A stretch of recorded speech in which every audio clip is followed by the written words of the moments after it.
Mehdi Lalou, bonjour. Bonjour. Merci d'avoir accepté notre invitation. Aujourd'hui, vous êtes économiste, vous avez enseigné l'économie à l'Institut national de statistique et d'économie appliquée. Nous allons parler ensemble de ces chiffres publiés par le Haut Commissariat au Plan cette semaine. Le taux de chômage qui progresse au Royaume entre l'année 2022 et l'année 2023. Plus 1,2 points. Alors première question très générale avant d'être plus précis, est-ce que c'est un chiffre alarmant ou est-ce que c'est simplement un chiffre conjoncturel, une variation qui n'est peu notable? Les chiffres de l'emploi au Maroc sont alarmants depuis longtemps. Maintenant, le commentaire que n'importe quel observateur peut avoir sur les données qui viennent d'être publiées par le Haut Commissariat au Plan, c'est que ça n'est pas surprenant. On est dans une situation structurelle qui fait que face à une stagnation du taux de croissance, face aussi à l'inflation galopante que le Maroc a connue, notamment entre 2022 et 2023, et qui continue quelque peu aujourd'hui, les données sur le marché de l'emploi, sur la situation de l'emploi et du chômage au Maroc ne sont une surprise pour personne. Il faut s'alarmer, il fallait s'alarmer depuis de longues années, puisque nous nous trouvons devant, comme je viens de le dire, une situation structurelle que les politiques économiques des années passées et puis les politiques économiques menées depuis 2021, qui est une espèce de néolibéralisme total où l'État intervient si peu et laisse toute l'attitude au marché pour agir.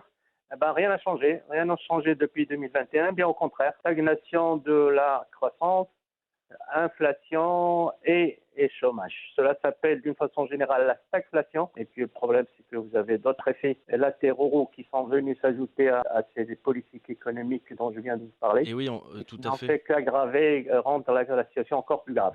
Oui, tout à fait. Il y a une question qu'on est obligé d'évoquer. On sait à quel point l'économie marocaine est dépendante de son secteur agricole.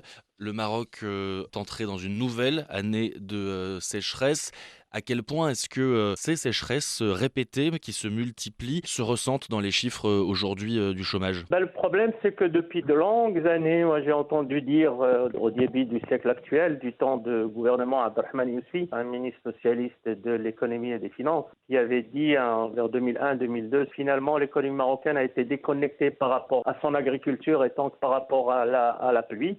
On découvre tout simplement que l'économie marocaine n'est pas déconnectée et que toutes les évolutions qui ont cours en fait que cette dépendance de tout l'ensemble des secteurs économiques par rapport à l'agriculture, donc par rapport à la pluviométrie, apparaît encore beaucoup plus forte année après année, pas seulement dans la réalité, mais dans les esprits et dans la psychologie des opérateurs économiques. Et on a vu combien les chiffres qui ont été fournis depuis quelques semaines par le Haut Commissariat au Plan parlant de l'état moral des ménages marocains, en parlant du chômage, en parlant de la baisse du revenu puis de l'inflation. Il fallait aussi ajouter cette espèce de poids d'un stress moral lié au stress hydrique. Et ce stress-là dit que finalement l'économie marocaine est une économie qui est toujours dans une situation d'économie primaire, c'est-à-dire qui est fondée sur l'évolution de son secteur primaire. L'un des plus forts indicateurs de cette situation, on peut le trouver justement dans les chiffres de l'emploi, anciens mais actuels. Lorsque vous voyez que le taux de chômage parmi les populations sans aucun diplôme tourne autour de 4 à 5 et que le chômage parmi les populations ou la catégorie de population disposant d'un diplôme dépasse les 21%, qu'est-ce que ça signifie? On va plus vers le primaire que vers une économie avancée, une économie C'est qui est fondée sur le recours à ces ressources humaines formées, instruites, et on est sur des formations primaires.